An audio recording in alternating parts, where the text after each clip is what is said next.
Class నుంచి బయటికి వచ్చాక ఇంకా నా మైండ్లో ఒకటే డౌట్, నోట్స్ కోసం వచ్చింది అని తెలుసు, కానీ క్లాస్లో మళ్ళీ మళ్ళీ ఎందుకు నా సైడ్ చూస్తుంది?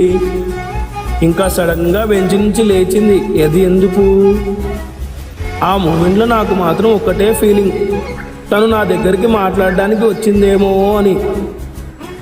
కానీ నేను మాత్రం ముందే పరిగెత్తాను.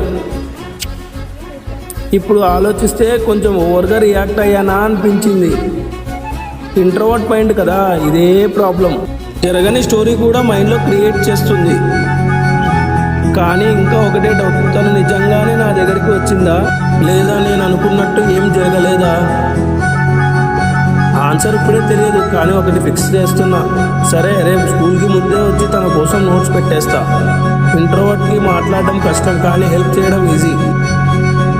Next day school. Next episode చూడాలంటే సబ్స్క్రైబ్ కొట్టి కామెంట్ పెట్టు.